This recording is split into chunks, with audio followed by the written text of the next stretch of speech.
So I really felt like all these weird conflicting things when the bachelor party did start getting crazy. And then it's like, Yeah. a month later, I'm being grilled by all the bridesmaids about what their husbands did the month before. And it was like the first time I realized, like, oh, being gay in this scenario is like just making life more difficult in a way that like my, straight friends aren't dealing with at all. So that experience definitely stuck in the back of my head, and I, tried a bunch of other books. I wrote other books before I got to this one, but when I decided that I wanted to write a wedding comedy, I knew it had to be like from that POV, and because it's very unique, uh, and but at the end of the day, I think I mean, hopefully, what the book does is shows that it can be really, if you talk to your friends about some of these things, like it can actually really be rewarding and deepen the friendships, and Mhm. um, so. But yeah, it's interesting from our generation, especially. I feel like now, hopefully, young queer people have more queer friends when they're growing up, and it Yeah. doesn't. Yeah, that's wonderful. Well, all of your books, all three of you, your books are just so delicious and fun and just the right amount of bite to them. So Allison, do you pull from your life, or because what people like to know about writers is where do you get your ideas? And that's a hard answer, a hard question to answer, we realize, but do you feel that too, to pull from your real life, or is that off limits to you? Oh, unfortunately, I'm not that creative and maybe a bit of a narcissist. So, like, I pull from my own life pretty extensively in my characters. I mean, in my first book, The Charm Offensive, when I wrote the first draft of that, like, I didn't think that it was something anyone would ever see. And so it was really something I wrote for myself to work through my own sexuality, to work through like my own mental health. I was figuring out like my neurodivergent identity. And Mhm. so yeah, so in a lot of ways, I think my books are like sort of freakishly personal. And then I just try to like disguise it as much as possible. I was like, no one will know this is me if he has abs and is a male tech genius. And so that tends to be my approach. I know, Amy, that is a beautiful cat. I'm sorry, Yeah, I just that's a needed cute cat. to I'm name sorry, that. he's so distracting. He was crying No, because I he love wanted to it. The go comments are into like the popping closet and scratch off. the That is clothes. no, So, it's amazing. Amy, do you pull from your personal life or your cat's lives, or? Oh, he's gonna leave. All right, bye, Katsu. Oh, he don't want to. Yeah, I do. I feel like I do a little pulling and a little like invention. I definitely there are pieces of for consideration that it's so funny because people are like, oh, how much of this is based on your life? And I'm like, well, as I'm not in a relationship with a really hot famous actress, probably not so much. But the whole thing kind of got it. I had like two things that I got ideas from. One was, it was pulling a bit from my personal life that someone had sort of given me this like list of all my faults and that they weren't going to be in my life if I didn't address them all. And then when I was like, some of these seem weird, she was like, I like can't even with you. And it really affected me quite a bit. And I thought like, oh, I'd love to write about someone who's like been given a list by their ex of like these like terrible things about them and like how it can really make you feel like you've got to shut yourself off. But that was like a half idea that didn't feel like a full idea. And Mhm. then during lockdown, I had gotten an email. This is going to sound name droppy, but I got an email from like a celebrity, whatever. Sorry. But it was like an AOL address and was just like a logistical email about something. And I was like, I do not believe this like young hot celebrity wrote this email. So like who wrote it? And then I got obsessed with the idea of like someone whose job is it to like just write logistical emails for celebrities. And I was like, oh my God, that matches up so well with someone who's like hiding away from her life because you're not even working as yourself, you're working as other people. And so, like, the idea kind of like came together. And also, it was lockdown. And what else was I doing? Literally nothing. So I thought, like, well, I've never written for adults before. I don't know what I'm doing. Let's just see what happens. And no one has to know because no one sees me at all. Yeah, yeah. So, our customers love when we have events in store. They love to know things like what's your quirkiest writer habit, Allison, or anybody want to speak up on that? Do you have something that you have to do, or that makes you can't start till you do it, or whatever? Or does your cat have to be in or out of the room? Anybody? Amy, you go. You're on screen. You want to go ahead? Sure. No, I actually don't have a lot of writer habits because I have found the fewer I have, the more work I can get done. Because like during lockdown, I had a whole thing where I would like light a candle and get a snack and like really settle in. And the thing is, now that lockdown is over, there's so few days where I have the time to like light a beautiful candle and like settle in for the long, like I have things to do, I have like places to be, people to see. So I'm much better having very few rituals where I can just like, if I've got 10 minutes, I can sit down and work for 10 minutes and then go. So my sort of like, hey, if you don't have rituals, but they're so good for procrastination and for justifying fancy candles. So I do miss that. Yeah. Yeah. Nick, how about you? I'm horrible at writing for just 10 minutes. Like I wish I could, because it is like there are so many chunks in the day where it's like maybe I should dive in, but I think I do get stuck in that, like if I'm gonna open the manuscript, I need at least like a stretch of several hours ahead of me, or else I'm not gonna like I'll feel too like concerned about getting carried away and then being late to whatever the next thing is. And so I'm working on trying to figure that out. I mean, being on deadline helps when then you just kind of force yourself to write when when it. But but yeah, other than that, I don't know. I clean a lot. When I'm in the middle of a project for some, like I have to, like the house has to be immaculate before I can sit at my desk and write. Otherwise, I don't know why that is, but it's probably a problem. That's fun. Allison, how about you? Yeah, I'm also very jealous of the like 10 minutes of productivity. That's amazing, Amy. That yeah, I would love to like know how you do that. I feel It's like I'm called pure. sneaking in work at my day job when I have 10 minutes of downtime. And you know what? It's really appealing. I love that. I feel like I'm just purely chaotic in my writing habits right now. Like I I don't even know. Every day is different. I used to be so like I really like routines. And so I used to just like get up at 5 a.m. every morning and like walk the arduous journey from my bedroom to my office across the hall and like sit down and immediately start writing. But this summer my like routines have been kind of thrown off because of other life stuff. And it's honestly just always a miracle, like when I sit down and write. So whatever that combination of things is, like that particular day, yeah, I'm always just like, ooh, very lucky. I'm here. I'm focused. I'm staring at a computer screen. Like we're good to go. Yeah. So we're probably only going to have time for one or two more questions, but I know people want to know what y'all are working on now or what's about to come out, and get all the juicy details about that. Allison, you're on screen. You want to go?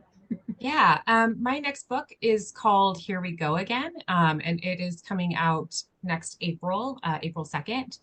And it is a sapphic road trip rom-com about childhood best friends who are kind of forced together when their former English teacher slash like adult mentor figure asks them to drive him across the country as part of his dying wish. And so yes, it's a road trip romance, but also like about death. And their teacher is with them the whole time. So yeah. Amy, how about you? My next book is out in February. It's called At Her Service. It's about a thank you, Allison, for the thumbs up. Allison did blurb it. Thank you, Allison. it's very good. Sorry. It's about a Hollywood assistant who's trying to make her way up and also find a girlfriend and feel like a grown-up for once. It's about being in your 20s and trying to find love, trying to find community, and how it just feels really hard to grow up these days. Like no one tells you how. So, and also about saving a historic queer bar. So I'm really excited about it. And I think I don't want to overstate, but I feel like it's going to be on NetGalley within a month or two. So any of you who are in that NetGalley lifestyle, it shouldn't be too long. Fantastic. Nick, what are you working on, or what's coming out next for you? May 21st, next year, my next book comes out. It's called Nearly Wed. I don't know. That's the cover. It's adorable. Thank you. It's another beach read set on the beach in Connecticut, and it's about an engaged couple one of whom is like a millennial, 30 something. He has been oversharing his life on the internet since he was a teenager. And his fiance is 10 years older, Generation X, very buttoned up, like private doctor kind of guy. So very opposites attract. And now they're getting married, and they're going on an early honeymoon, and they're realizing that these differences that they've always been able to make work, and they thought were a strength, are starting to kind of blow up in their face now that they're on the precipice of taking the leap into marriage. So, there's a lot of drama, a lot of fun, and a lot of love and romance, of course. So. Hijinks ensue, it sounds like, on all three. Okay, so maybe let's see. I think we might have time for one more. I did notice when I was doing your bios that at least 2 of you are Taylor Swift fans. I can't speak for all 3 of you, but I wanted to know what. Oh, there we go. There we go. That's awesome, Amy. I wanted to know what you each were looking forward to. And maybe it is the Taylor Swift concert. I don't know. I just went last week, actually. It's amazing. I spent the amount of a vacation to just go see it in my own town, but it was worth it. That's great. That shirt is incredible. I just like can't get over the fact that you were like wearing that shirt today and just like the perfection of this moment. I thought it would show on the camera, and I was really sad when I sat down and realized it's like so far below my face. Phenomenal. I saw Taylor when she was in Seattle, so, and also spent like amounts of money that I'm slightly embarrassed about. But I would say what I'm honestly looking forward to right now is fall. Like, I usually love summer. It's my favorite season because I love sunshine. And I don't like seasonal affective disorder. But right now, I'm really feeling it. I want to be cozy. We've had a really long summer here in Portland. And so, yeah, I'm just ready. I'm ready for those cozy vibes. Ready for like a pumpkin spice latte and like being able to wear like long pants, which I just feel like I have not comfortably been able to do in 3 months. So, yeah. Nick, how about you? Did you see Taylor? We need to know. I did not, but I am a Swiftie, and I'm jealous of everyone who did see her. I've seen a lot of content on TikTok, but it's not the same, obviously. So to make up for that, I'll say I'm looking forward to 1989, Taylor's version, and those vault tracks cannot come soon enough. Oh, that's fantastic. Well, I have to just say again, y'all's books were delightful. Y'all are delightful. You have an open invitation to come to Texas when it's not so hot as it is right now. We'd love to see you. And I know everybody on screen who's watching that they are going to keep their eye out for what y'all are up to because you're so much fun. Is that it, Candace? What do we need to do next? Hey, thank you so much, everyone. Thank you, Jane, Allison, Nicholas, and Amy for that amazing conversation about contemporary romance. I'm also a Swiftie, and I'm also very jealous of everyone who got to see the Eras tour.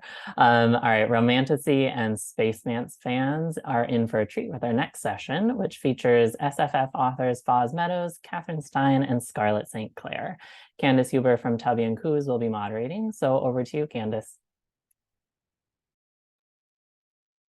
Hey everybody, and the authors, if y'all can take your here we go, they're coming. Hello, I'm so excited to be here. For those who don't know me, I own Tubby and Coos in New Orleans, which is a genre fiction store, so sci-fi, fantasy, romance, and horror. And my particular specialty is queer sci-fi fantasy. And so I assume that's why they asked me to do this panel. And I'm so excited to be here with y'all. So I always like to start off panels with like one fun fact that is not in your bio or that people may not know about you. If y'all have one. Just like a random fact about yourself. It can be super boring. Those are the best kind. I can go. I play ice hockey. So my team is called the Sheep. We have a logo of like a sheep going splat on the ice with a hockey stick. So I only started I learned to ice skate as a kid, but I only started playing hockey as an adult. So I'm not great, but we have a lot of fun. That is awesome.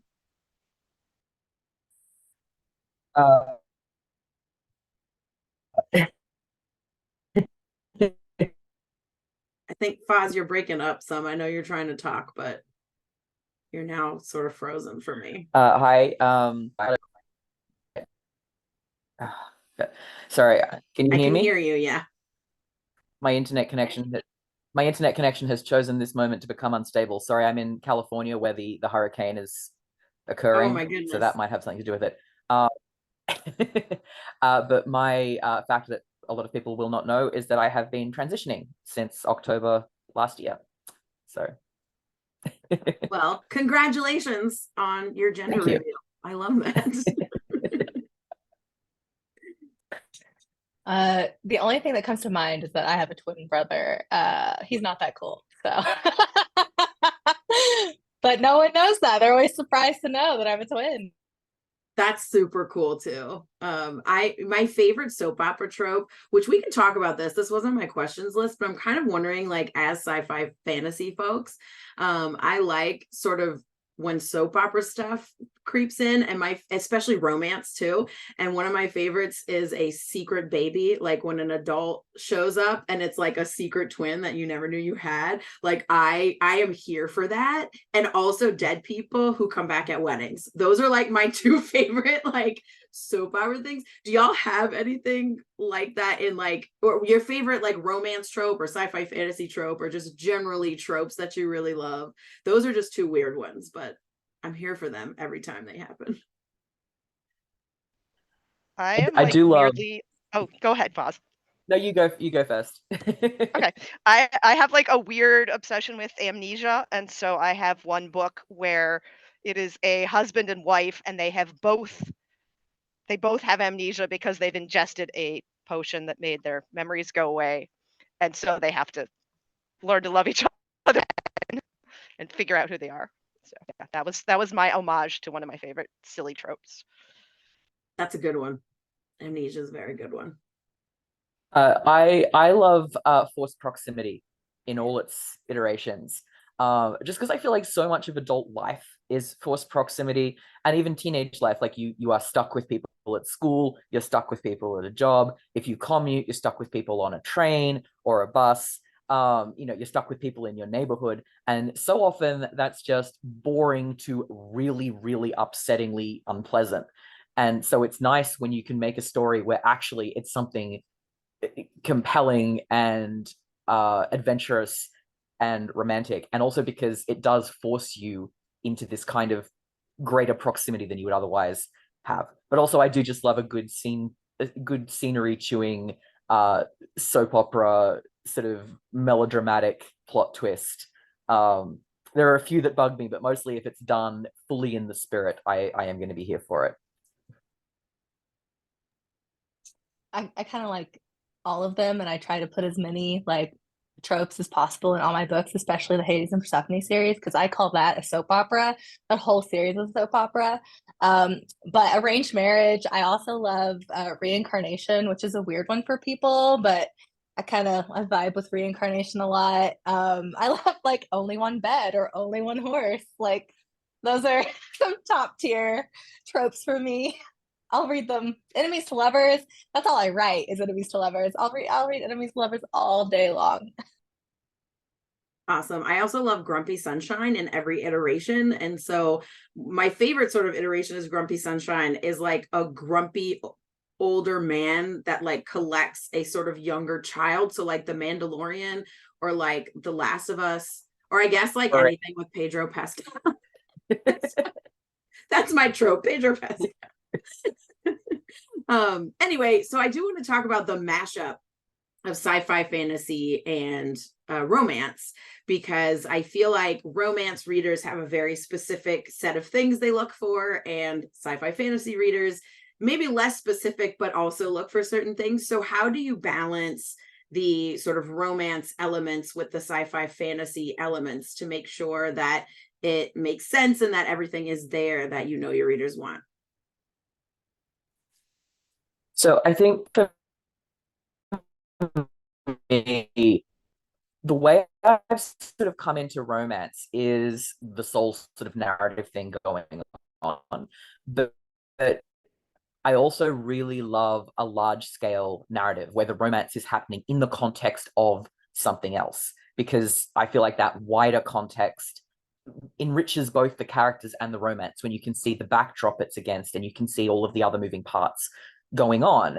And there's something very satisfying to me about doing that in a sci-fi fantasy context, because you get to world build in all of these sort of different cultural and sort of political and sort of other institutions that give you some very specific combinations of people and circumstances that you can manipulate that are not necessarily available to you if you're setting something in the real world or even within a historical framework.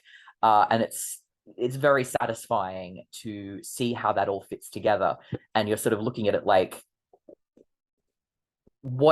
how can I build this world in a way that feels fully realized, but where I've got a lot of different moving parts that I can utilize to make these characters more compelling and make their relationship more compelling and guide.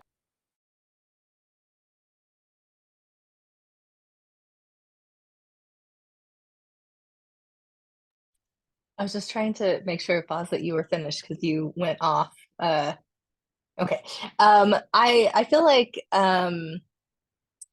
it's interesting because I think when I start to set up worlds for romance and like in a fantasy world, I think of it as two plots, and they overlap. And so when I'm outlining the romance plot line, the fantasy plot line is just as important. And that's what I think is so unique about romantasy, is that I feel like you're kind of working, you are straddling two genres. The other part is that I just write what I love to see in books. So what I love is an equal amount of romance and an equal amount of plot, of fantasy plot and world building. And so that's kind of how I approach all my books. Yeah, kind of similarly to Scarlett, I kind of write what I love. Um, a lot of my book inspiration really is kind of like these action adventure humor romance movies. So like The Mummy and The Fifth Element and The Princess Bride and Pirates of the Caribbean and all those kinds of things. And I always just like latch on to those romances in those movies. Um, and so I love that combination. And so when I write things, I'm like throwing these characters into these action plots. And that's the sort of oh man, my brain is just turning off. Whatever Foz's trope was that brings them together. Yeah, Forced anyway, they're stuck proximity. there. Thank you. Forced proximity. That's the forced proximity, is they're stuck in this situation and they have to deal with this action. And one of the things that's my favorite about it is they have to work together. And so as they have to work together to deal with whatever this external world is, whether it's space aliens or dragons or anything, they got to figure it out together, and then they fall in love in the process. And that's just that makes my heart happy. Mine too. I love that so much. And I also, going back a little bit to what Foz was saying as well, a lot of people view really all of these genres, sci-fi, fantasy, romance, as formulaic, and people say it's like, oh, it's the same thing every time. And as someone who is like particularly loves these genres, that always makes me upset. But I also want y'all to talk about a little bit about that and how you can put your own spin on these sort of formulas and play with them and make it your own. And then also, I think in a lot of ways, these genres can tell a larger truth, and romance can really say something about like the patriarchy, right? And various different things in sci-fi fantasy, especially, like I know Foz writes these big political ones. You can say things with these genres as well. So I don't know, I just want y'all to talk about that a little bit and how you put your own spin and voice into what a lot of people view as formulaic. I think for me, romance is political in the same way that every form of art and every type of narrative is fundamentally political. If you are committing to saying something about the world, then you are tautologically saying something about the world, and that is inherently political. And so when you're doing it in a fantasy setting, because you are creating that setting from the ground up, you naturally have to think, how does this society work? And particularly from a queer lens, like, is this a queer normative society? Is it a hostile society? Is it mixed? How, like, what context do we have here which this kind of a romance can take place? How is it being viewed? What pressures are on these characters? And even if you are writing a queer normative world, which I often like to do, that doesn't mean that there are no pressures socially or culturally that are getting in the way of the characters being together or impacting how they think about what is happening to them. And so I just think, yeah, you're like, yes, you're having romance, but any romance is always happening against a backdrop of something, you know, whether it's easy to have it, whether it's committed. Even if you were setting a romance in the modern day, if you've got something like, oh, I have to move for work to a much more expensive area and my new job won't necessarily cover that, that's a political statement. You are engaging politically with the reality of living in the world. And I just find it, because I feel like what is so important about love is that it perseveres and it persists in the face of adversity. And so when you acknowledge the adversity, it can become richer in a narrative sense.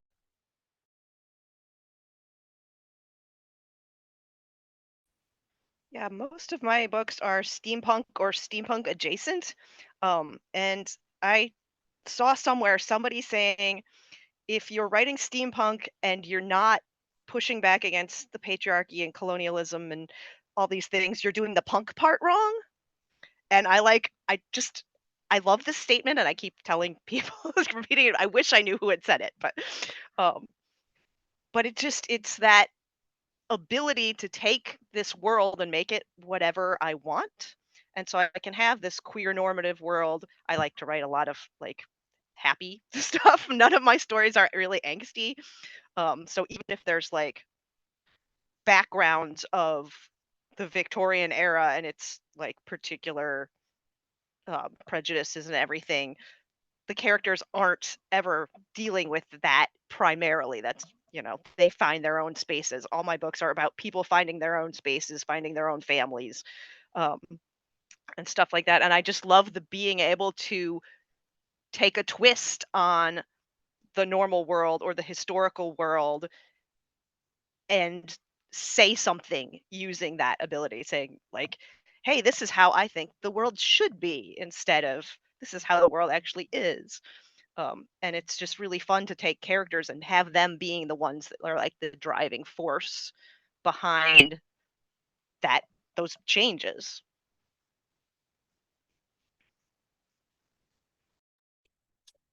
Yeah, I've shot vibe very similarly with both of you. What I think is so interesting is that partly your books always need to be rooted in something familiar because it's the way that people relate. And then you find a way to twist it. So, when I look at everything that I'm writing, especially Greek mythology, doing retellings, I was like, okay, like a lot of this is still relevant today. Like, I think that Greek mythology shows in a lot of ways how we haven't changed as a society. And I think obviously a big part of that was saying like, how do we change? Like, how do I write a way to power for people in society via this book and via romance? And romance gets a lot of flack, right? People say all the time it doesn't have plot, or it's all the same. But on a very basic human level, I feel like a lot of people seek love or companionship, right? So it is something that we desire to see every day, or in our in our books or in our movies or in our TV shows. Like, there's always some sort of love element. So I always find it kind of ironic that we say that, and people say that a lot, but we still want it in our books and TV shows. It's very bizarre to me. But yeah, a bigger thing is I think I rely on my characters to help me tell a story that I do want to blaze a new path for. Like, I want to inspire people and bring people forward. So I'm not really thinking a lot about whether or not this feels the same. I'm just really like trying to focus on what I wanted to say about society and how I want society to change. And hopefully that feels different enough. Maybe it doesn't, but I do try very hard, to do that. So yeah, very interesting observations. I like that question. Thank you. You're welcome. And I also want, sort of segueing from what you were saying too, I think it's really important to have stories that show queer people doing adventures and like having fun and like doing like joyful fun things. And I think you're all good at that. Even though there's some angst in some of your stuff, there's still like this like joyful fun. So that's very powerful to me as a queer person. And I think it's powerful for a lot of queer people. And I'm just wondering, one, if you think about that at all when you're writing, and how much that means to like get this just queers doing adventures into the world, and then also like what made you want to do that to say, let me put queers doing adventures out here, because you're all very good at that. I can take this one first. Yeah. So I started out writing basically straight people romance. None of them are heteronormative because whatever. But I am married in an MF relationship. I have kids. My life looks very straight. And as I wrote stuff and kind of processed through these characters some of my own queer identity and my own neurodivergence and everything, all this stuff started coming into my books more and more. And so my books just got progressively queerer. And just being able to put that out there, like every time I added a new queer character, it was like, that feels really good. Put that out there. And I knew that other people would like feel good having that out there. And so just creating these things, and especially as the world, kind of lashes back at queer people, as that's been really bad lately. And it makes me even more like, nope, I'm going to show you queer people deserve love, queer people deserve adventure, queer people deserve fun and happy endings. And that's what I want to put out in the world. I want to show that to the world. And I'm not good at like going up to people and talking to them and trying to convince them of my ideas, but I can write books that show these ideas and I can put them out there. And so that's really what compels me as I'm writing these stories. Yeah, I think it's often a case of wanting to see yourself in the kind of story that you most enjoy reading, and wanting to express just a plurality of possible worlds. Because if you can have a world with dragons or space travel, why can't you have a queer world also? And I feel like, me coming to the realization of, how queer I am and in what ways, for a lot of my early life, it sort of felt like kind of scrabbling against a door that I didn't know could open. That he was something that I thought was a wall, and I was just kind of flinging myself at it without really knowing why. And then you suddenly realize there's a handle and you can go through it. And you want to be able to pass that on to other people, to tell them where the handle is, so that they don't spend the years flinging themselves at what they also think is a wall.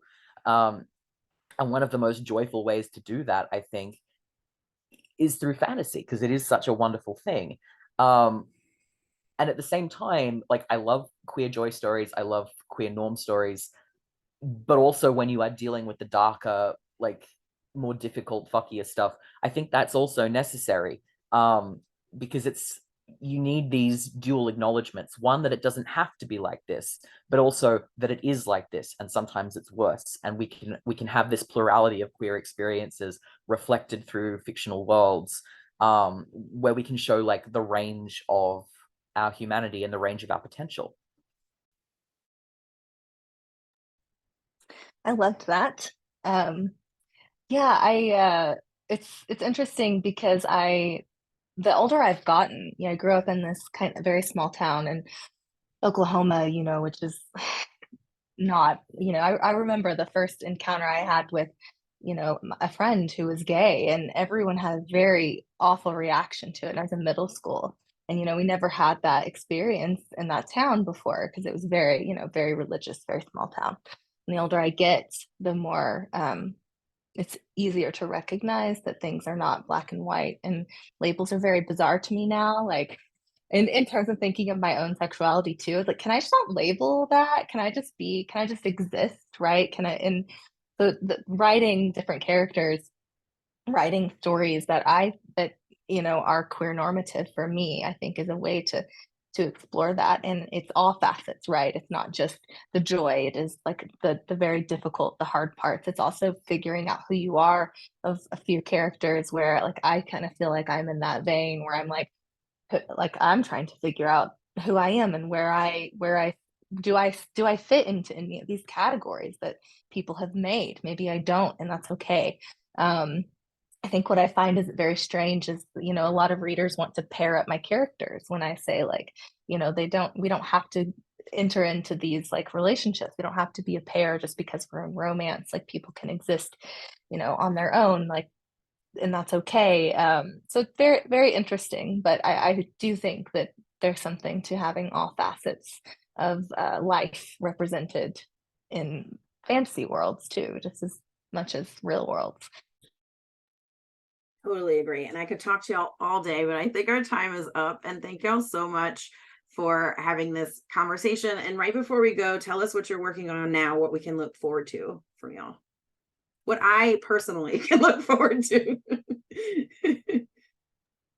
So the book I have out at the moment is A Strange and Stubborn Endurance, which is a queer arranged romance fantasy. The sequel to that, which is a direct sequel called All the Hidden Paths, is coming out in December. I'm really, really excited for people to read that. And I'm also writing a new book at the moment unrelated to that, which again has like queer forced proximity, but in a context where the gods are real and touching people bestows magic. But this also kind of feels like getting hit by a car. It is not a pleasant experience, with sort of like lots of notes about what is justice and what is magic and queer romance going on. So hopefully I get to publish that. Awesome. I'm in the trenches working on A Touch of Chaos, which we delayed till March 2024, but it's coming. So I am currently running a Kickstarter for my next project so that I can try to raise funds to put it out in audio as well as in ebook and paperback, which is what I usually do. But I call it my Space Dukes series. This is the first book. It's Earth Earls Are Easy, so you can tell from the title that I am not an angsty writer.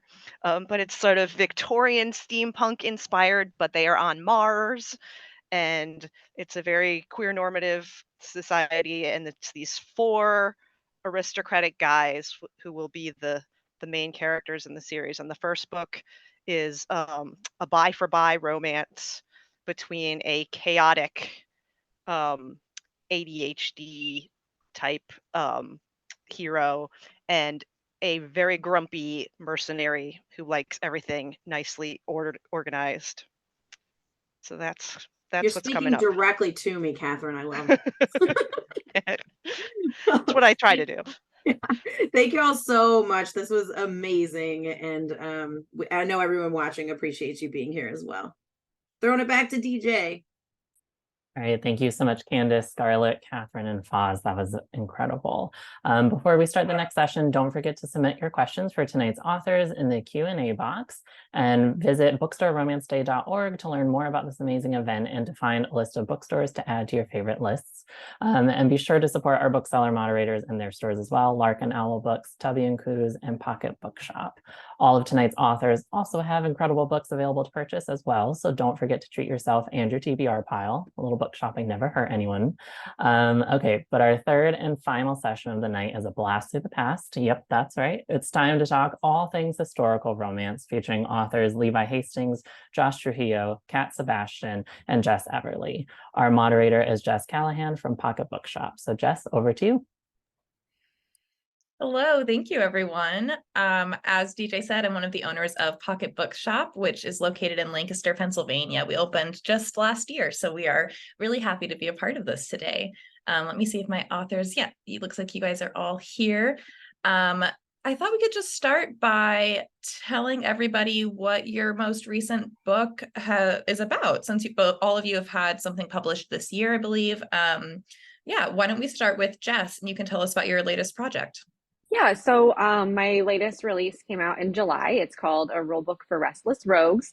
It's the second in my Lucky Lovers of London series, which is a queer romance set in Victorian London. kind of like the 1880s. So book 2 is 1885, and it's a best friends to lovers romance, which is a very favorite trope of mine. And so it was a lot of fun to write. One of the main characters owns a underground queer bar in, a society that very much does not approve of such things. And when that bar is sort of at risk of shutting down, him and his best friend are spending more time together and having to deal with different things to try to keep the club open. They have a few different schemes and things that they do, and realize that the feelings that they've had, they cannot avoid them any longer than they already have. So it's a fun book. I think that's all I got to say about it right now, though. I loved it. Absolutely. Thank you so much. Kat, why don't you go next?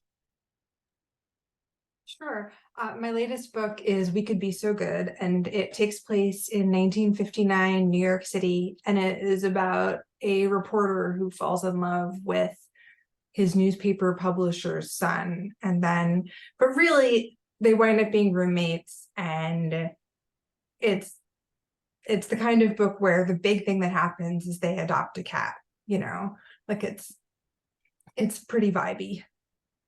And they make a lot of soup. It's wonderful. Yeah, they have soup. They, I think they might have some cannoli at some point. It's it's a pretty low key book. It's full of love and lots of love, and I loved it as well.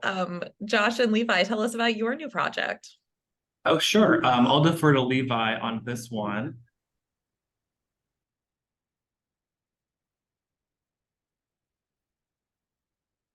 I apologize, I was muted. Our book is Washington's Gay General. It is a biography of Baron von Steuben, who was a very influential general in the Revolutionary War. He was an immigrant from Prussia. He was a flamboyant homosexual who was recruited by George Washington to come over and help train the American troops. The Americans were in a very big, we were essentially in a huge mess at the time. We couldn't get it together. And so he was recruited to come to Valley Forge during a very terrible winter and, kind of organize the army and create what we know as the American military and help, train farmers and craftsmen to fight the greatest military power ever known. But in the meantime, he was having all kinds of wild affairs with some of his subordinates, having naked underwear parties with his soldiers, and living it up as gay as he possibly could in the 1700s. So we explore his life and times and other queer characters of that period, and we try to contextualize it for the modern reader, and ask the question, why should we care in this day and age about a flamboyant homosexual during the American Revolution? Yeah. It's so cool. We have it on our new release display at the store, and people keep picking it up and being like, "What is this?" Which is good. That's exciting. Great. Yeah. Do you want to add anything to that, Josh? Oh, sure. Levi covered it pretty well. I'm here in a historic tavern, so I apologize if I have 250-year-old Wi-Fi going on. But no, it's really just a love letter to queer identity. We explore kind of the context in which we look at his life in the past. And also, Levi and I are characters in the book to a degree. We kind of explore our queer journeys, and also just what does it mean to label someone who lived 250 years ago as a homosexual? That term didn't even exist until the 1800s. So these are all things we kind of dive into along with von Steuben's life. Incredible. I think among those who somehow do not read a lot of queer historical romances, there's this kind of conception that maybe, any kind of non-contemporary story of queer love is has to be mired in tragedy and danger and heartbreak. But all of your work instead presents these kind of softer stories where queer couples do get happy endings. So I wonder if each of you, maybe starting with Kat, can explain, why is it important to you to write queer stories in this way? I mean, the big reason really is just what you said, right? Which is that the predominant narrative that we get about, being queer in history is that there's no upside. You were your best case scenario is that you were alone and sad. In your worst case scenario is that you were literally killed or imprisoned, and that's the best you can hope for, which is given the fact, given how well concealed a lot of gay history is, like, given the number of letters that were burnt and like lies that were told, like people can be like, yeah, like that is the version of history that we get. That's what's left to us, you know. But we've always been here, and like, one thing I think about a lot is like, how do you, like, when you're writing about any marginalized group, right, you have to look at, you don't want to minimize the oppression, right? But you also want to take the wins as wins. And I want to write stories that, you know, that like celebrate the fact that people have found a way, you know. And I think it's reassuring, especially when you're living in a time that has increasing numbers of downsides to being a queer person, right? Like, I think that seeing examples of people who have found a way historically is like, it's soothing. I find this spring when I was writing, I found myself sort of like, I live in Florida, you know, like I'm like writing myself off the edge or off the ledge, right? Like, it's like, okay, like we can do this. Like, we've done this before, we can do it again. But that's bleak. I didn't mean it. Somebody else say something happier. What do you think, Jess? I just gotta regather my thoughts for just a second. Really, something that interests me about writing in these historical time periods is if you know where to look, you can find happy endings, and you can actually find like letters between people and examples of people in queer relationships that didn't end in tragedy. Like the time period I'm writing in, kind of the name that comes up all the time is Oscar Wilde, who obviously his story ended very tragically. But I have somewhere up here, I have my super nerdy book that like nobody's ever read before that is about his best friend, Robbie Ross. And Robbie Ross was part of Oscar Wilde had a group of gay friends, and some of them had relationships and didn't really end in tragedy, and in fact went on to live long, full lives. I did some research for my book that comes out next summer is a sapphic romance in the same world, and that one of the characters is a female physician, and I went to read there's a biography of a famous female physician that's written by her lover. Lesbians in the Victorian era, there weren't even any laws or anything. It was just kind of a weird sort of secret thing happening, but nobody was really trying to criminalize it or anything at that time until a little bit later on. So I was really interested in like these little things that you can find if you know kind of where to dig, to see that people who were kind of under the radar, some people were doing all right. And I was interested in exploring those a little bit further. Great. And Josh and Levi, you both are writing this biographical graphic novel that presents this true story, of a figure who is left out of history books for the most part. But how did you come to this project? Like what made you excited to work on it? How did this come to be? I mean, I'm sure Levi and I would say the fashion of the period was one of the driving forces for us wanting to touch on the period at all. But von Steuben's life is so compelling. And, the book is a celebration of kind of the queer identity throughout history. A big goal of my work is to help people find themselves through pop culture, popular media.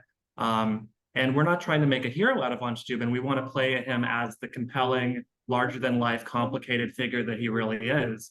And just following his story and the way that it intertwines with so many other queer figures of that era was really compelling to me. Yeah, we'd actually sort of started this journey together.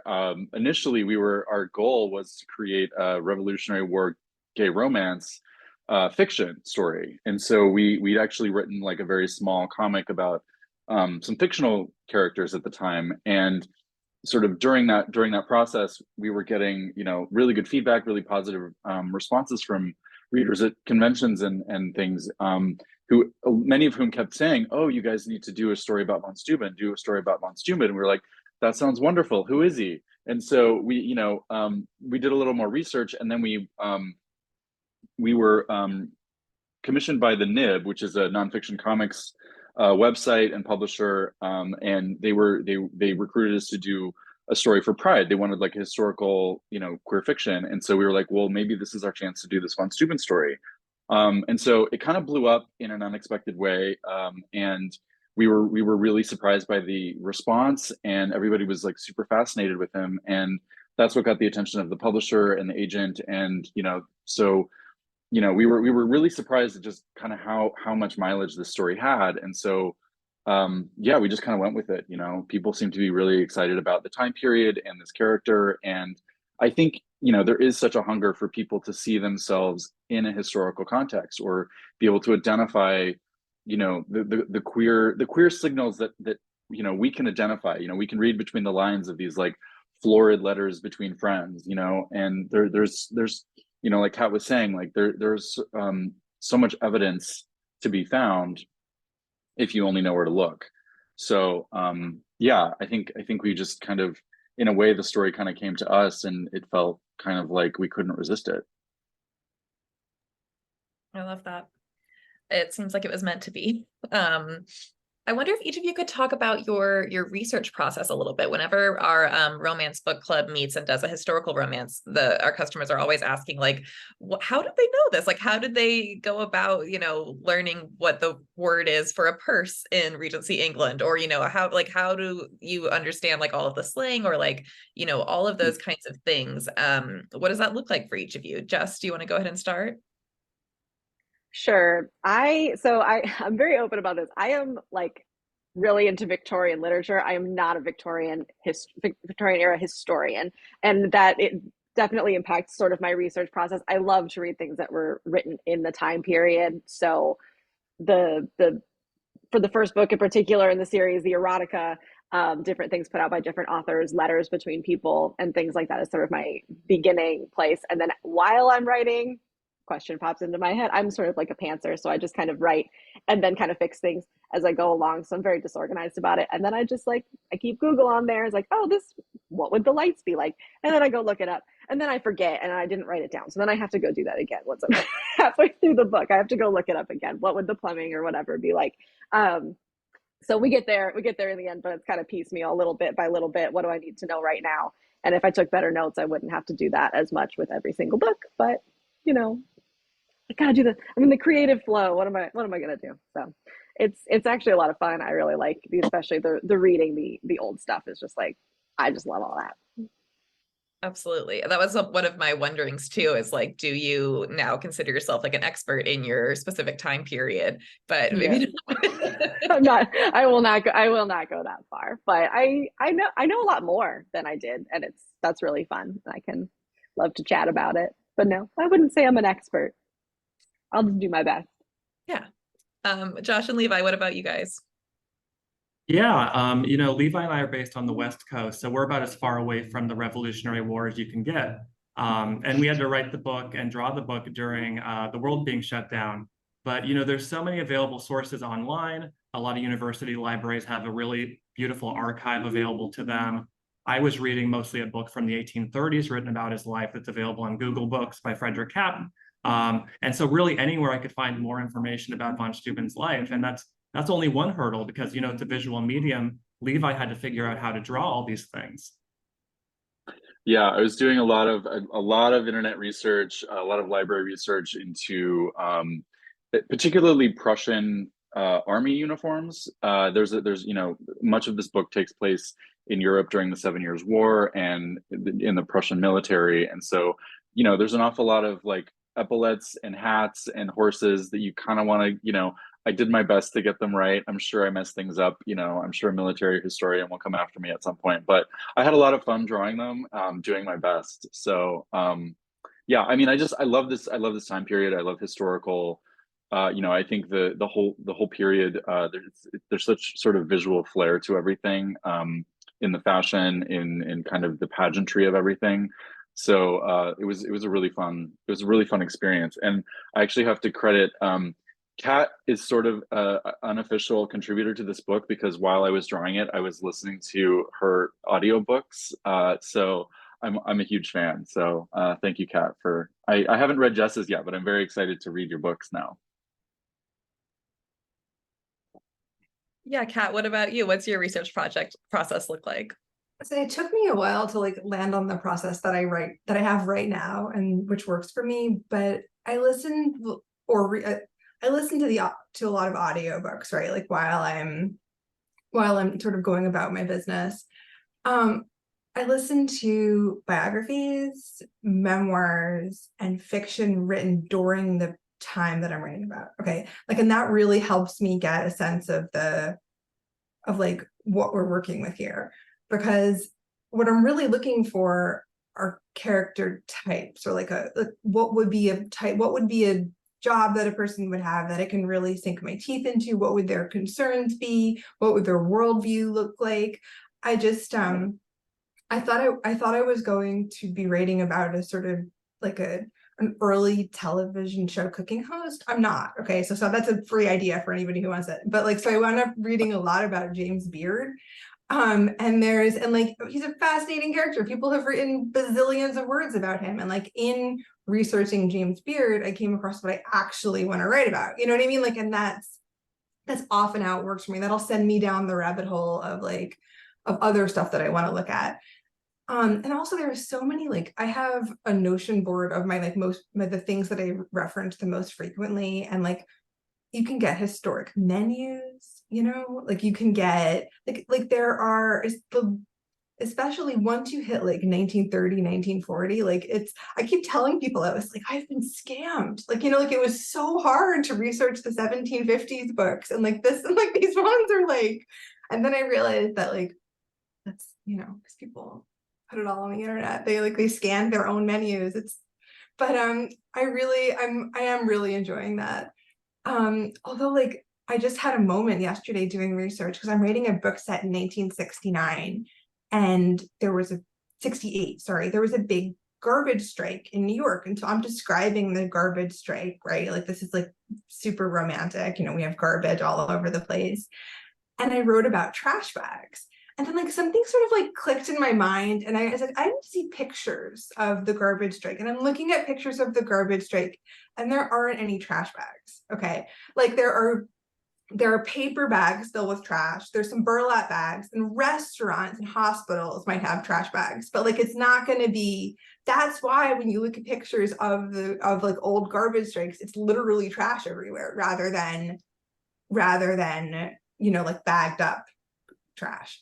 So it wasn't until a few years later that they became like glad garbage bags became super common. In case you were, if you get that like on your trivia night, you can thank me.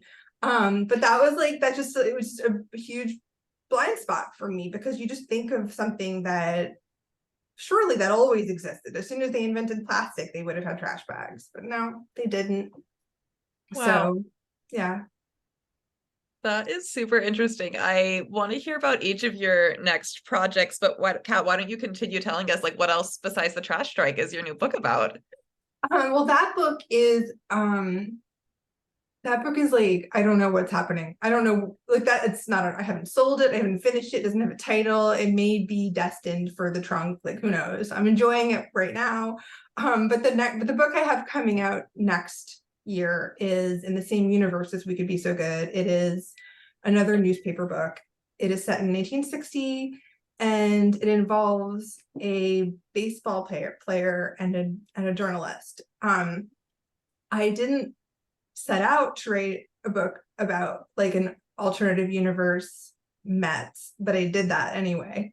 And I like, it was like very, very fun to write. So it doesn't have a title yet, and it doesn't have a cover, but that'll happen soon, and I'm pretty excited about it.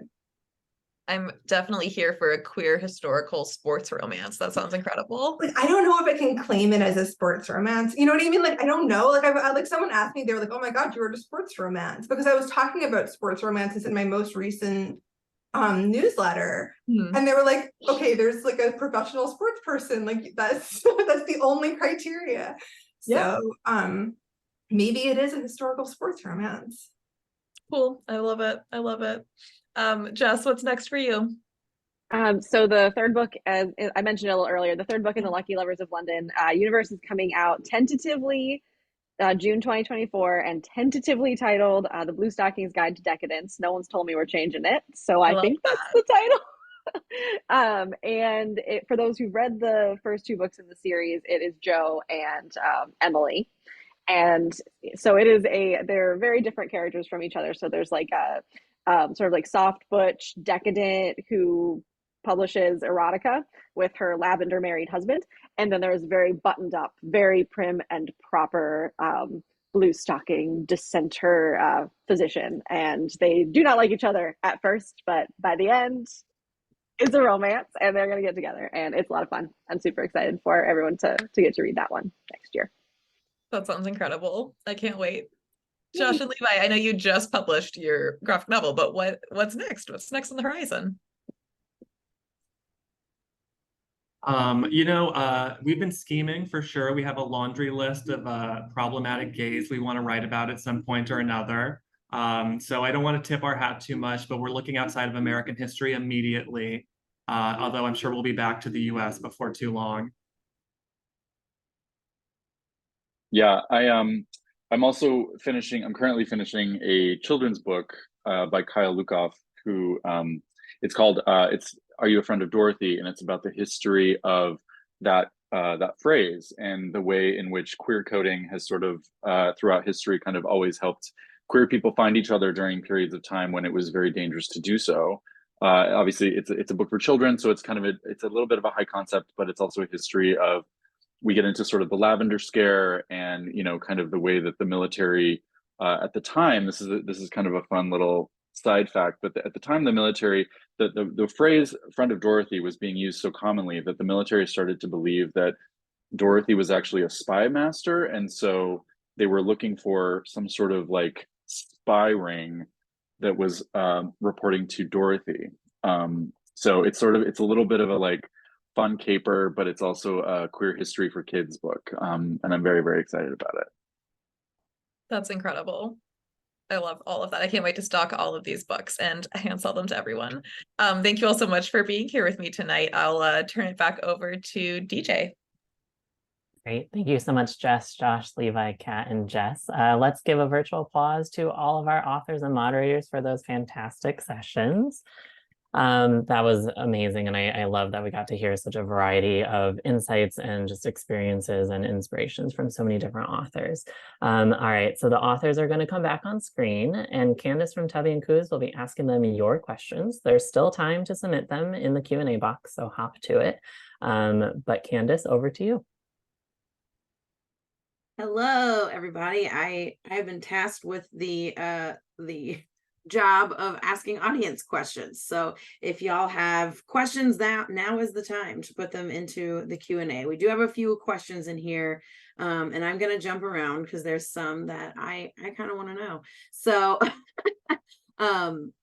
so for everyone, whoever wants to go, what was your gateway romance book that got you into the genre? And this question is from Andy. I think it was already mentioned here, but Jasmine Guillory's A Wedding Date was like a huge game changer for me because it was like all the things I thought romance was, but it was also like marginalized characters talking about it, but it was still like funny. It wasn't like very special episode. And it just made me it made me like excited to read more, which is, I feel like, what a good book always does.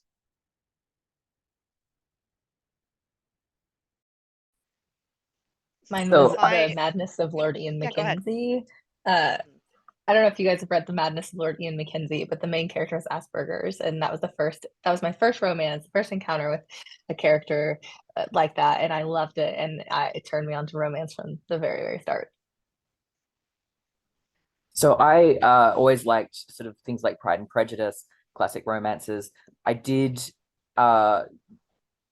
have a very tempestuous relationship with romantic stories when I was a teenager, and I did go through a period in my early 20s where I was reading a lot of straight romance, and I was enjoying it, but nothing was really clicking. What actually made it sort of click for me was fan fiction, because it was the first arena where I was like, oh, these are queer stories. This is what I've been after. This is the subversion that I've been looking for.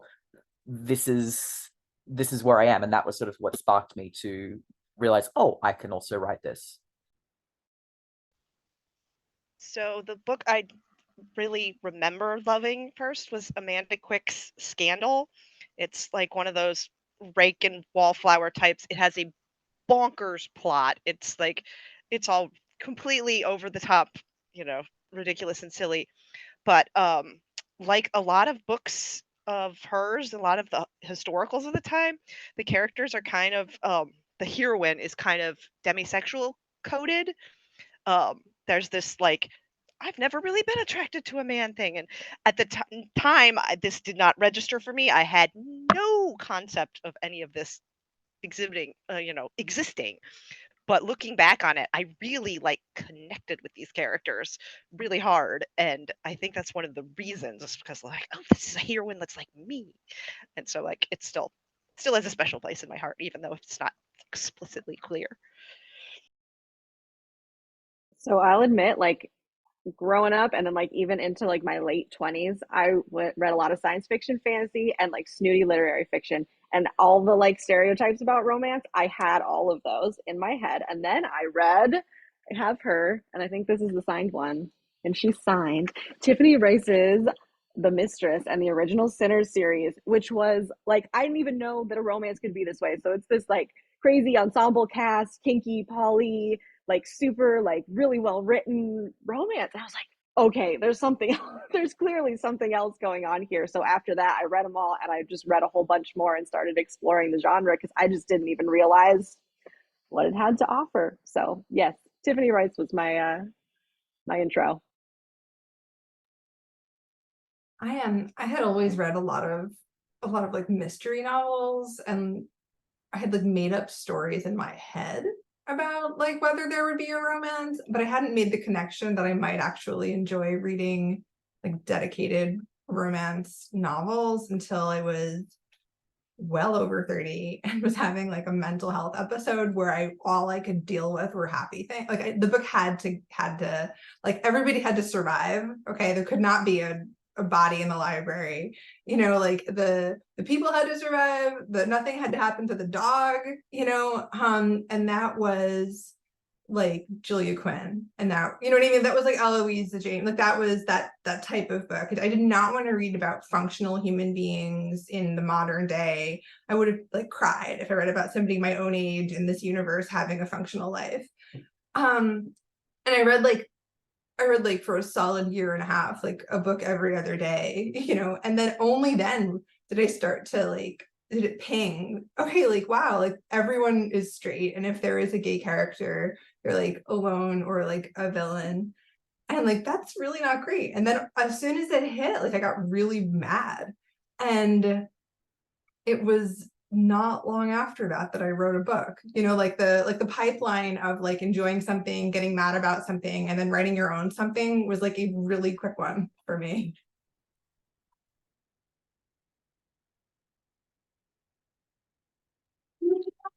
Yeah, I'll say that, my background in comics, the romance kind of came from manga, kind of sitting on the floor of the Hot Topic, reading Sailor Moon reprints and things like that. Just a lot of romanticism to the manga form as well. And so that's kind of always been for me, and a lot of fan fiction, probably slash fiction, kind of keeping me fed through my teen years.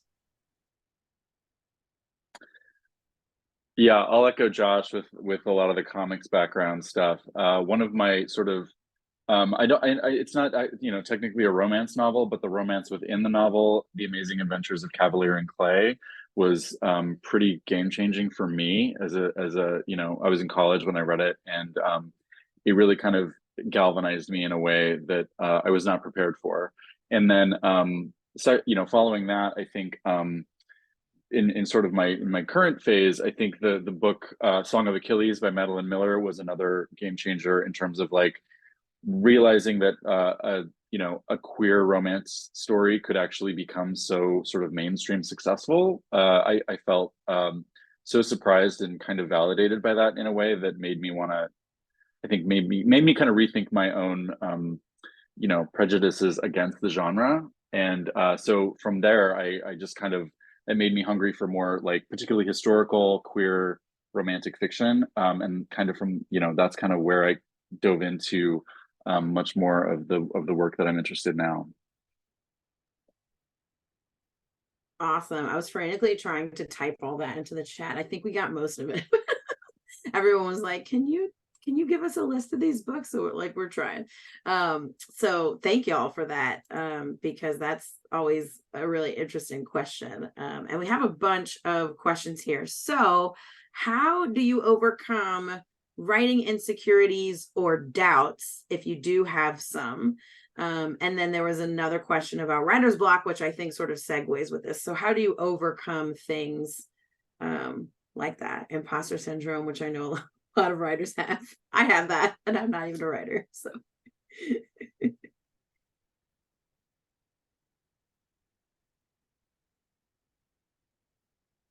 See, no one has advice for this because it's hard. I'll go. I just talked first last time, so I didn't want to be a question pig. My imposter syndrome is so bad that one time I said I didn't have it because I'd achieved nothing that I would even feel like I was an imposter about, which is when you know someone needs to talk to you and that person is probably a therapist. So yeah, I get it. I feel like this is so common. I also feel like a certain kind of person is drawn to writing because you're super internal and you're working things out. And then that is the person you have to be to also go into the world and present the like book from your heart and soul and like put on a platter for people to say, didn't finish, stupid. So it's hard. It's hard. And I can be my own first, like, I will just say the bad review in my head and like make it easier for others. So I get that. I think you just have to learn to like work past, like for me, it wasn't like some magical solution where it got better. It was more that I was like, I just can't listen to this. I just have to keep writing. And eventually the book gets done and you kind of forget a little how it felt like it never would. I think for me, when I'm stuck, often what's happening is that my brain has subconsciously realized that there is an issue with the direction that I'm taking the story. Like the characters need to be doing something else. The plot needs to go a different way. There's something that I've overlooked. And I have to kind of process what that is because my brain, unhelpful creature that it is, will merely signal that there is a problem. It will not tell me what it is. So you're like, okay, something's wrong. What is it? Problem. Okay. So you have to go and do something else creatively enriching that allows your brain to simultaneously engage with creative ideas while letting enough space free that you can sort of tick over in the background. So I'll often play video games or I'll go and read other books or watch a movie or read a book, engage with somebody else's creative work so that you're having thoughts about creativity and about characterization and about narrative, but you're not actually having to create yourself. And then at a certain point, the little flag will come up in your brain and go, this is what was wrong. And then you can go back to it. But also sometimes when you get stuck, it's because you are pushing yourself to write too much, too fast. And you're not a machine. Your brain is not a machine. It does need downtime and it does need rest. So if you're not giving yourself rest or you've got a lot of other stressful stuff going on in your life at the same time, there are going to be periods when pushing yourself to create is going to induce burnout. And you do need to know how to monitor yourself and to go, yeah, this is actually when I need to take a break and when I need to sit back. Foz just like described what I just went through, which was complete burnout. And I had to actually like call my editor and say, like, I cannot finish my book on time. I need a deadline. Can we move it into 2024? And it really sucked because like I had done that twice already, but I could tell there was no way. My brain, I would sit and work on 3 paragraphs of my novel all day long. And I would feel like I was just working really hard on this novel, but not moving beyond any of that. And don't get there.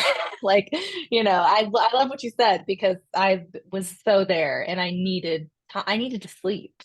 So I'm taking the month off just so I can go back to the book and be refreshed and actually think. So you can push yourself too hard and it's kind of devastating. On top of that, if you do push yourself too hard, you're probably going to get into a place where you have physical pain. Then you can't focus on anything but the pain. And that's kind of where I was too. So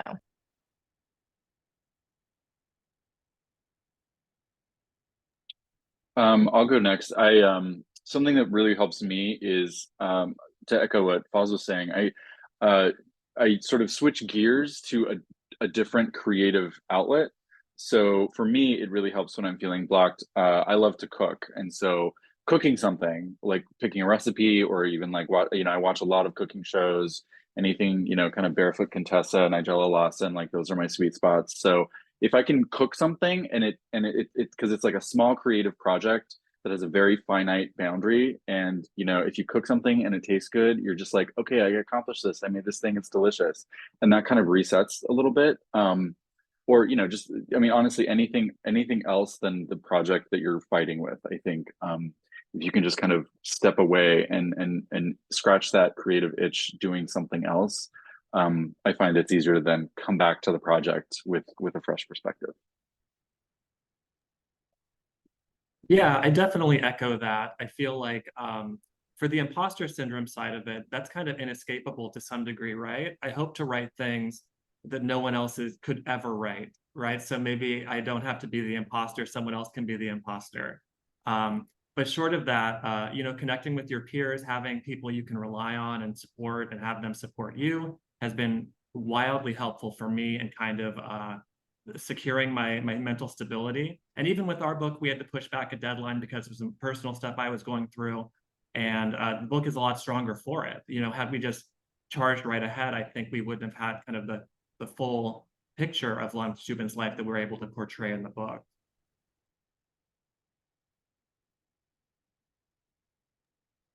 For me, like the like antidote to writer's block is getting interested in something, like, you know, like where I feel like for me writer's block manifests as being incredibly bored by what I'm writing, you know, and it doesn't like it, I'll feel frustrated or I'll feel like I'm not getting enough done, but really I'm bored.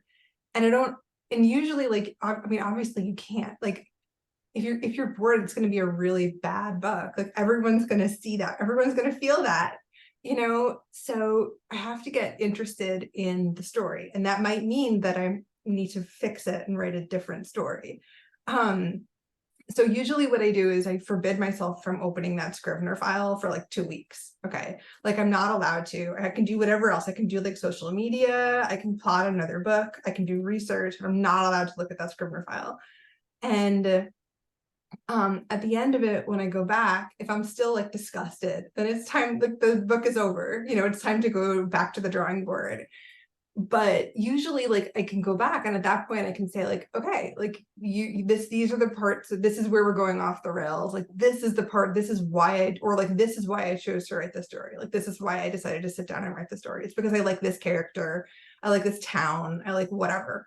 And then I can get rid of everything that isn't that, and start there. That is really like a not efficient way to deal with writer's block, but it is so far the only way I have found that works for me. I've found that when I'm blocked, it's usually because there's a problem with the story. Like maybe we'll go back and like rewrite the last scene and like take a new direction. But most of the time I have found that if things are going the way they're supposed to go, they will go. And I've probably, if I can't move forward, it's probably because I took a wrong turn and hit a dead end. And so that's kind of the main thing for writer's block. And then it was funny, the insecurities, like, was I supposed to get over my insecurities? I thought that, because I don't know that I have done that. It is helpful to start a new project. For instance, I don't worry too much about what people think about my first book anymore. They'll love it or they won't love it and whatever, but very worried about the next one coming out. So I won't worry about that one after I do the next project. And so it'll always, those other ones, I'll stop worrying about them after they've gotten out of my mind a little bit more. And you can be a little bit, a better way to put it is maybe you get a little bit more detached after they get a little bit further away from being like actively worked on, and can kind of mellow out in between. Yeah, I've kind of used most of everybody else's tactics, kind of the same thing. But for imposter syndrome, I have to say I have been recently distracting myself from the book that was not working by writing 30,000 words of fan fiction. And that is really great for imposter syndrome because people leave really nice comments and give you kudos. And then I feel very good at the end of the day. Nice. And we have a couple of specific questions, so I want to make sure those get answered too. So for the historical group, do you choose a time period first, or does the story or character come to you first?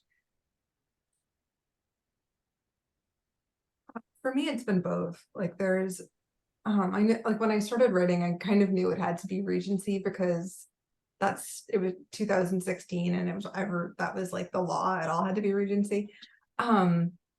but now I can cast a wider net, and I'm looking at the time period first, yeah. So I've done it both ways. I go for the time period first, for sure, which when I dove in and started writing my first romance, I didn't realize that rule that everything had to be Regency, because I was still too new to reading romance when I started it to understand that you like weren't supposed to do Victorian era until I already wrote it. So yeah, I picked time periods and locations that I'm interested in, and then let the characters populate it. Yeah, we definitely settled on a time period first with our previous work, but going ahead, we're kind of looking at specific figures, and that's really more compelling to me now that we have these historical characters, right, that we can build stories around and kind of explore the era that we're in. Yeah, I think there definitely has to be kind of a balance between those interests, though, right? Where it's like there has to be a compelling character, but like you also have to be interested in a particular time period.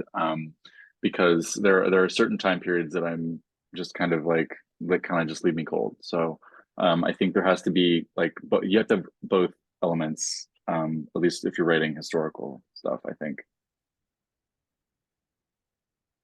And there's a question here about research, which I know some of you already answered during your panel, but for those who didn't, what kind of research do y'all do, and what resources do you prefer to look at?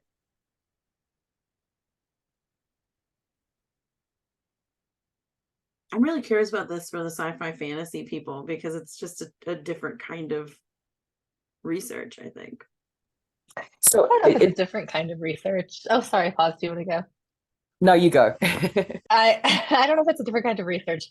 Because probably it's because what I write, but because I write Greek mythology retellings, and then even when I wrote like vampires, it was all based in, like vampiric mythology is closely related to culture, because vampires are just a manifestation of culture's fears. So it definitely reflects society of the time. So, but especially when I was writing like Adrian and Isolde series, like I would look for any translations of, I read a lot about Vlad the Third, because I like the trajectory of his life. I feel like he had a very morally gray life.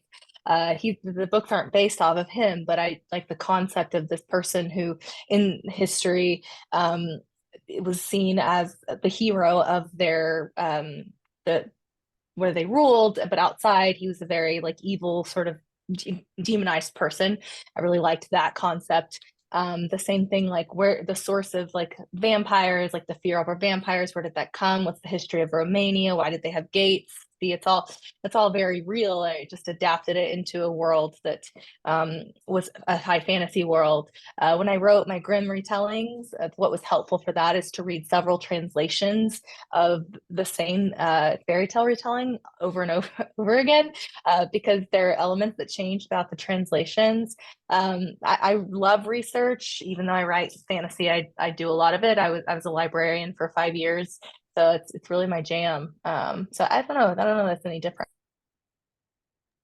So the research I end up doing is usually quite sporadic, and it depends what I'm writing. The things I most commonly find myself looking up are to do with medicine and injuries when I'm trying to adapt to some sort of magical way of dealing with healing in a fantasy setting.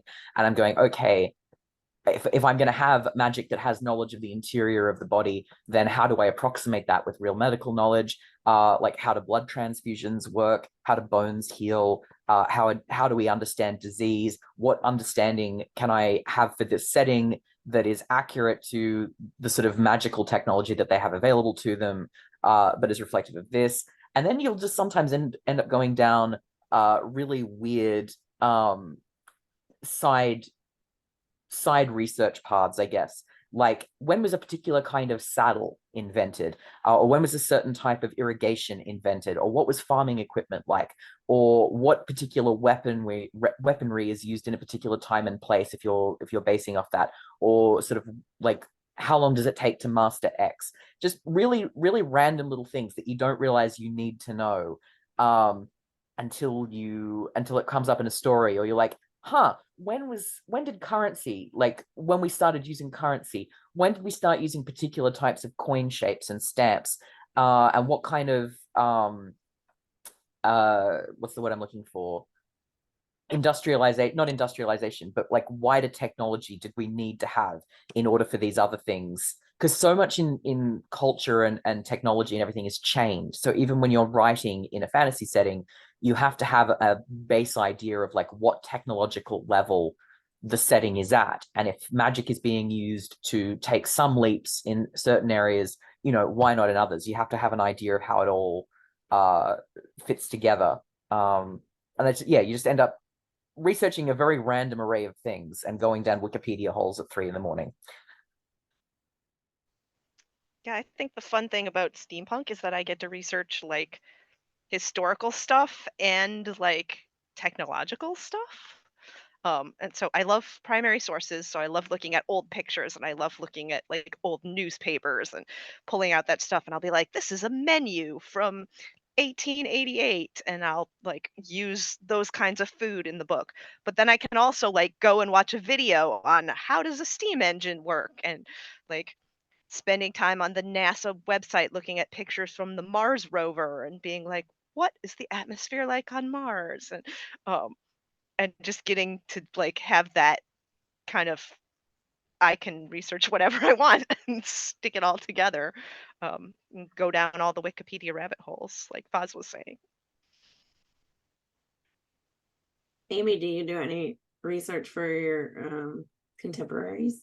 I'm sure you do. I actually do. Yeah. Though the level I do compared to what y'all do is very small. I do a lot of, especially during lockdown, I write a lot about like real restaurants, real places people go. And so I was doing a lot of like Google image search, especially during lockdown, because I was like, what's a restaurant like? What is it like to be indoors next to a person? So like I do a lot of that.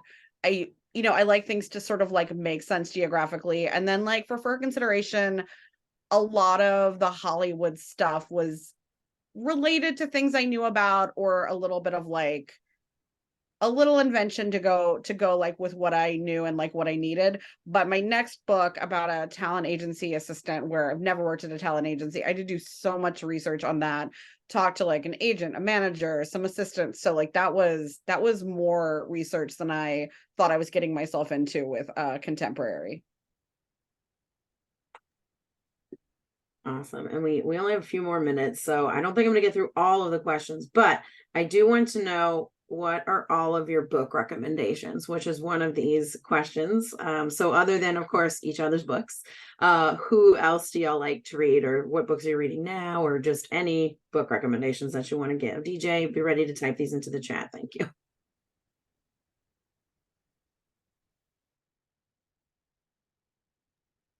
I just finished Ashley Poston's The 7-Year Slip, and I like cried I cried like for 3 hours. it was I had expected a light, I thought it was a rom-com. Like I went in totally unprepared, like 14 out of 10 stars. Like I liked it so much. Like I recommend it unreservedly if you need to read about like 10 different kinds of grief and also time travel. It is like it is like not a queer romance, but there are queer people in it, and the author is queer, and like it is like it didn't ping any of my alarms, you know what I mean? That kind of book.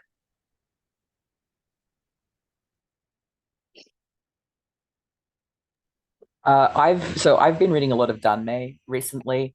So I've been particularly loving all of the Seven Seas translations that are coming out, because I hate having to try and read like the fan translation or machine translations on my phone. I just find it frustrating. But really enjoying, Grandmaster of Demonic Cultivation, Heaven Official's Blessing, Scum Villain Self-Saving System, but then also, the Husky and his White Cat Shizen, like everything that is being sort of translated in that I am thoroughly enjoying. I'm also always going to rep for Catherine Addison's The Goblin Emperor and the two novellas that come after that. It's one of my favorite books ever. Ditto Martha Wells' Books of the Raksura. I know she's primarily known for her Murderbot Diary series, and those are fantastic.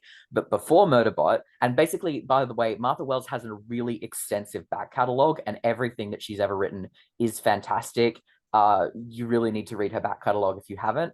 But the Books of the Raksura comes before Murderbot in terms of, you know, publication, and it is sort of queer dragon shapeshifters in this amazingly constructed, incredibly fantastic world. Really, really wonderful. I'm also enjoying, really hanging out for the next book in Katie Edwards' tarot sequence, which is a sort of very throw everything at the wall, Atlantis is real, people have powers based on the tarot queer magic series. And I'm desperately waiting for the next book by June He, who is a young adult author writing Korean historical fiction. And I just love everything that she writes. So I'm desperately waiting for A Crane Among Wolves, which is the next one that comes out in, I think, March next year. So yeah. So I have lately read a ton of historical fantasy romance, basically. That's like my favorite current genre. So like Ali Theron has a new book that's going to be out in like a couple of days. It's Once a Rogue, and I got to read an early copy, and it's so good. The whole series, it's like two connect. There's a trilogy, and then the first two books of the second series in the same world are out, and they're fabulous. I really recommend them. Same with Kara Jorgensen's The Reanimator's Heart. There's the next one is coming out in October, the sequel to that one. I love that book so much. I keep throwing it at people. And Venora Lawless's Imperfect Illusions, which takes place in World War I, which was a setting that we see a lot of like after World War I or before World War I. That was like during World War I. So those three are in my historical fantasy romance favorites genre.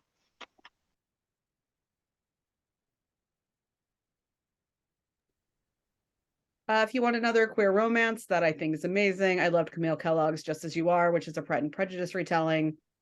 And I'm also reading Eric Thomas's Congratulations, The Best Is Over, which is just an amazing essay collection. Every single thing he writes, including his newsletter, is my favorite thing in the world. So I have been recommending Leech by Hiron Ennis. One of my obsessions is horror fiction. Horror movies, horror fiction. It is truly one of my obsessions, and this is very queer coded, very weird, sort of gothic parasite, sort of It's one of the weirdest books I've read in a very long time, and it's truly like the plot of the book. This thing will not get out of my head. I just keep thinking about it and the implications of it. So Leech by Hiron Ennis is fantastic. And in general, I'm always recommending people read the Southern Reach trilogy, Area X, sort of climate fiction. It's sort of that horror sci-fi climate mashup. I think those are incredible by Jeff Vandermeer. I can't get enough of those. I keep reading them over and over and over again. And Piranesi by sorry, the name escapes me, but Piranesi is just a beautiful little. Thank you. Yes, Piranesi is another one of those. It's just like this magical little jewel box of a mystery with just gorgeous imagery. As a visual person, I just like reading this book. I'm like, I want to illustrate every page of this. So those are my recommendations. Yeah, I would recommend, I'm reading this gorgeous Love and Rockets reprint by the Hernandez brothers. It's kind of this indie comics from the 80s. It kind of follows the characters in more or less real time to today. It's a little bit heartbreaking. I also like Frontera by Julio Anta and Jacoby Salcedo. It's kind of more of a fantasy immigrant story about the Southwestern United States. There are ghosts involved, so it's a little spooky and fun. And then also I like Behold Behemoth, which has a little bit of romance in it, even though it's kind of cosmic horror, by Tate Brown Bell and Nick Robles.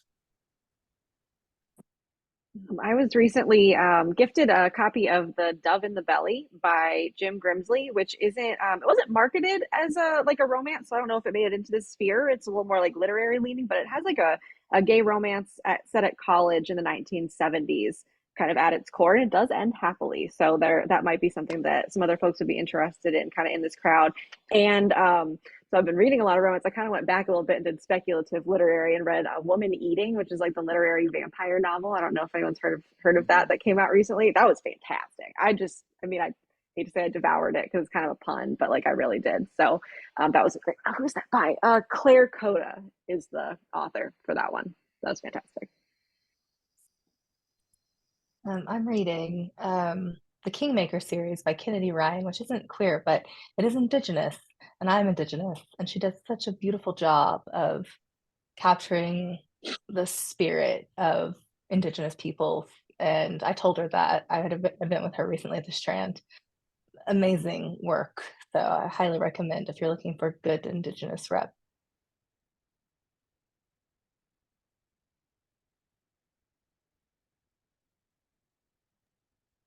Was that everyone? I just want to make sure everyone had a chance. I think it was.